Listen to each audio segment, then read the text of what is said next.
Bonjour, j'espère que vous allez bien. On se retrouve pour une nouvelle, vidéo. Total Energy est la première ligne de mon PEA. Elle vient de publier, donc ses résultats pour l'année 2024. On va voir tout ça en détail. 2 points que j'ai retenus néanmoins, c'est le fait que la société déroule son plan et le deuxième point, c'est l'augmentation du dividende puisque Total Energy est pour moi une action à dividende. On démarre avec un avertissement, je ne suis pas conseiller financier. Cette vidéo n'a pas pour but de vous proposer un placement financier ou un quelconque conseil d'achat, mais uniquement un but pédagogique et de partage.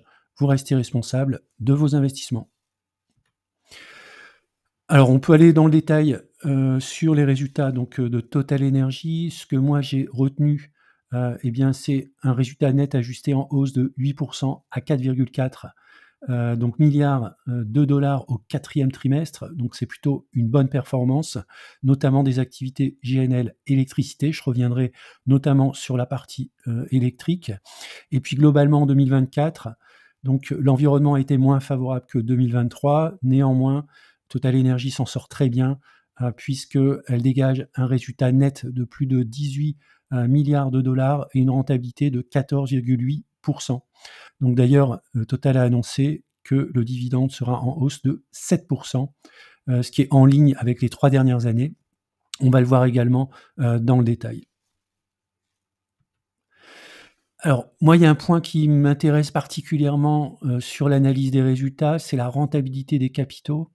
Donc c'est un des critères avec notamment le free cash flow que j'ai regardé. Alors, la compagnie au niveau global, donc 14,8%.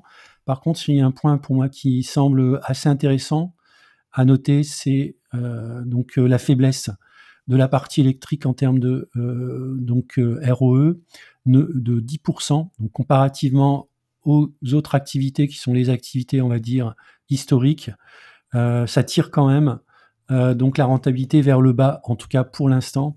Alors, ce qui explique ceci, c'est notamment les investissements, les CAPEX qui doivent être très importants dans un premier temps, puisque l'entreprise a besoin de se constituer son infrastructure d'énergie renouvelable. Donc forcément, les premières années, ça a un coût.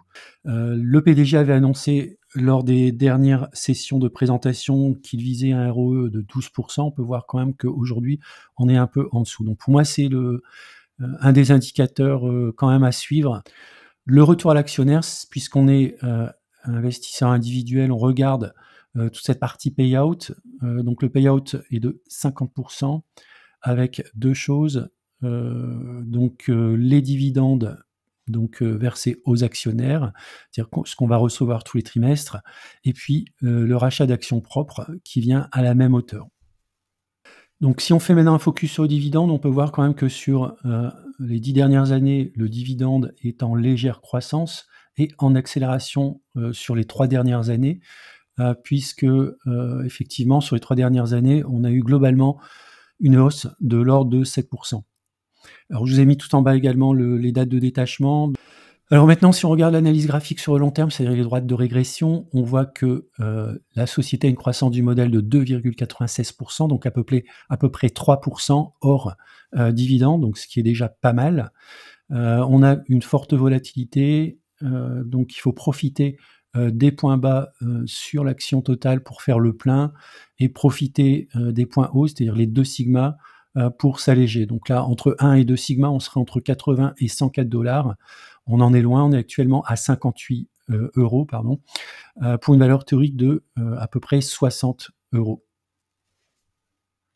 Si on regarde sur le court terme, on est depuis le mois d'avril 2024 dans un couloir descendant. Peut-être qu'on va sortir par le haut de ce couloir descendant avec un premier objectif, les 60 euros, puis les 64, puis les 70 euros. En cas de consolidation, on pourrait retourner sur une zone qui est pour moi une zone intéressante, qui est au croisement de mon PRU, d'un support autour des 50 euros et de la moyenne mobile à 200 périodes, qui sont en l'occurrence ici du weekly.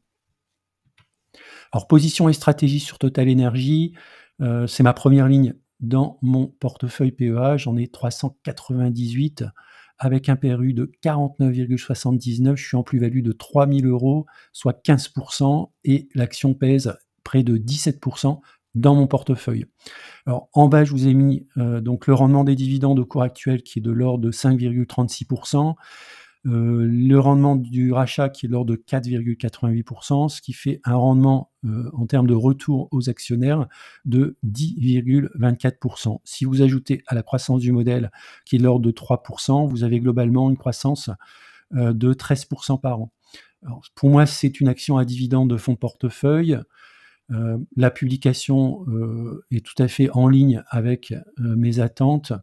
Ma stratégie, ce sera de renforcer autour du PRU si elle y retourne, c'est-à-dire autour des 50 € et puis en attendant et donc de manière trimestrielle, je vais réinvestir mes dividendes, dans la société à condition bien sûr que le cours soit favorable au moment ou autour du moment, du versement du dividende.